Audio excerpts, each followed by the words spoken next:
Hey guys, make sure to stay till the end. We'll talk about common mistake people make when replacing fuses, relays that can cost you quite a bit of money, guys, and waste of time as well. Stay with us, we'll explain what we're talking about.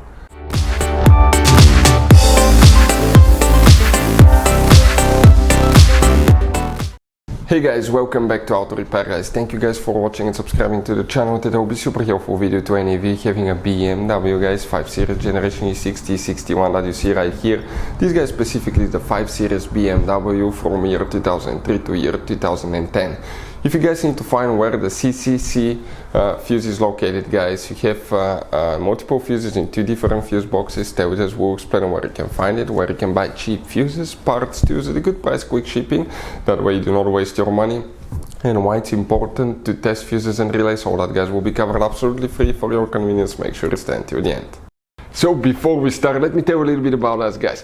If you have BMW E60 E61, that generation 5 series, we'll be making a video about every possible fuse and relay. Why?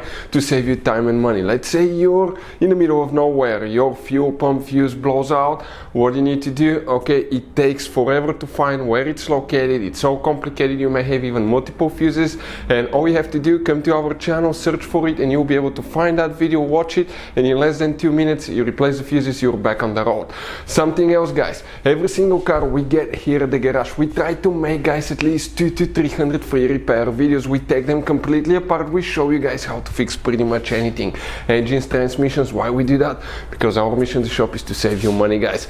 We have more than 11,000 videos on our channels that can save you quite a bit of money.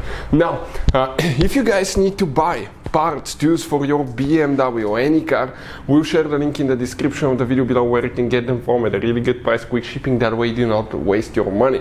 And if you need to buy cheap fuses, relays, anything for your BMW, links will be shared as well. So let's continue now.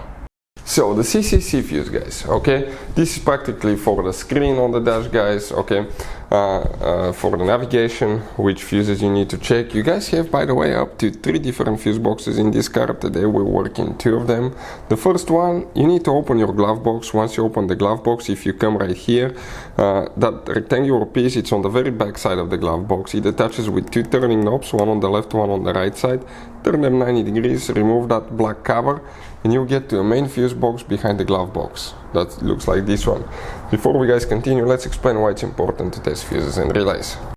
So it is super important, guys, to always test fuses and relays, and something else as well, common mistakes people make. Sometimes you may think that a fuse is good, or you cannot actually see if the fuse is clearly burned, and in that case, guys, you may put the fuse back together, and you may end up spending money and time on parts you don't need, and all we had to do is just test the fuse. So we'll put a link in the description of the video below how to test the fuse. It takes only a few seconds to find out for sure if it's good or bad. The same thing for relays, guys, okay, some of those could be really expensive on cars, so we'll put a link in the description of the video below how you can test relays. And for some certain fuses, guys, it's important to disconnect the car battery when removing them, otherwise you can burn the electronics. And for instance, working on airbags, fuses, or anything like that, you need to wait at least 1 hour after disconnecting the car battery. And if you're not qualified and certified to work on airbag system, I will never recommend to do that, guys. But when disconnecting the car battery, guys, okay, common mistake people make, it's important to know which battery terminal you reconnect first. If you do it the wrong way, you can burn electronics modules. How we know about that? We burn before the traction control module on BMW that cost us $2,000, guys. So we'll put a link in the description of the video below which battery terminal to disconnect first. Check it out for your convenience. Here, guys, we'll need to check one fuse. For instance, this is fuse number 1 through 9, and this is 10 and up.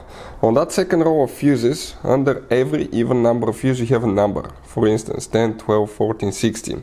The one that we need to find, okay, that's 18, 20, 22, 24, 26, 28, 30, 2, 34, guys. Fuse number 34 will be the one that we will need to check. Fuse number 34 here. Then you need to open the trunk. There you have another fuse box. Remove that side cover right here. Once you remove it, guys, you will see a fuse box. You may have 2 different kinds depending on the year. This is the pre-facelifted version. We're going to explain about that one first, then we'll go to the next one. If you zoom in, you'll see fuse numbers under the fuses. The fuse that we need to check is fuse number 64, right here. If you have the facelifted version, 64 will be, guys, located right there. Okay, this one here. Hopefully guys the video will be helpful. Thank you for watching. See you next time.